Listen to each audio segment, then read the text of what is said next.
لە هەفتەی 23 خولی نایەبی یانەکانی کوردستان یانەی شێروانە لە نێو یاریگەی خۆی میوانداری لە یانەی شەقڵاوە کرد.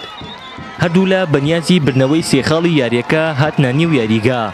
شێروانەی خانەخوێ بۆ ئەوەی بگاتەوە باڕکابەرەکانی سەرووی خۆی لە ڕیزبەندیەکە و شەقڵاوەش نیازی وەرگرتنی خانەی 12 ڕیزبەندی هەبوو لە شێروانە.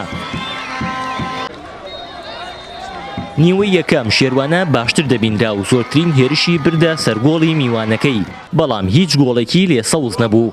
لە بەرامبەریشدا شەقڵاوە نەیتوانی مەترسی دروست بکات لەسەر گۆڵی شێروانە و نیوەی یەکەمیان بە یەکسانی کۆتایی پێهێنا. لە نیوەی دووەمدا هەردوو لە هێرشەکانیان چڕ کردەوە بە مەبەستی شکاندنی بربەستی یەکسانبوون و یەکلاکردنەوەی ئەنجامەکە بە سوودی خۆیان. لە کاتی زیادکراوی نیوەی دووەمدا شێروانە گورزی خۆی وەشاند و موئەید سەفا تاکە گۆڵی یاریەکەی تۆمار کرد و بردنەوەی بۆ شێروانە مسۆگەر کرد و یانەکەی لە یەکسانبوون ڕزگار کرد.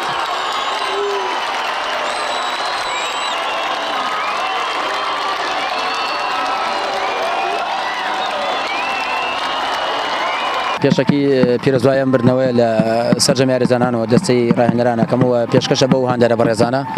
بەڕاستی ئەمە سێم یاری کۆتامان بڵێن لەم یاریانە لەم یاریگایە لەگەڵ هەولێرە تووشی شکست هاتبووین لەگەڵ دووەکە یەکسان بوو مەفروض بوو بەم بردنەوەیە هەندێران ئاشنا بکەنەوە الحەمدوللا توانیمان ببینەوە و سێ خاڵێکی گرنگ بەدەست بێنین والحەمدوللا لە کۆتا چوار یاریمانە شێروانە تەقریبا ڕێچکێکی خۆی وەرگرتووە هیچ شۆڕانێکمان توش نەبووەوە دوو بردنەوە دوو یەکسان بوونمانەیە لە کۆی 12 خاڵ توانیمانە شخاڵ کۆ بکەینەوە والحەمدوللا ئینشاءالله لە هەفتەکانی داهاتووە پشت بەخوا و بە هێمەتی یاریزانان و بەسەرجەم کار و چالاکیەکەمان بەرەو باشتر ڕات و ئینشاءالله لە ڕیزبەندەکانی سەرەوە بین لە هەفتەکانی داهاتوو. باری خراپبوونمان بڵێم بۆچی دەگەڕێتەوە یاریەکی باشمان ئەنجامدا بەڵام لەو یاریانێک کە ڕۆیشتشن خراپ بووین وەکو خراپانە نین لە جەولەی دووەمدا یاری باشمان ئەنجامداوە و تەنها خەسارێکمانە بەم یاریشکە بینیتان چەندین هەلی ئاسانمان لە دەستدا و بەختیاوەرمان نەبوو بەم هەزمەیە کە خوڵەکانی کۆتایی خواردمان گۆلی سەرکەوتنیان برد بەڵام باری دارایی یانە بەخوا من ئاگدار نیم کە چۆنە و چۆن بەڕێ ئەکرێت.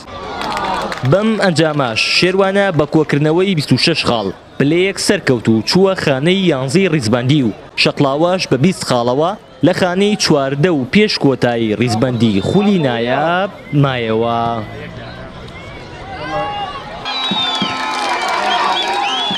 هاوەر محەممەد کەناڵی ئاسمانی پەیام گەرمیان.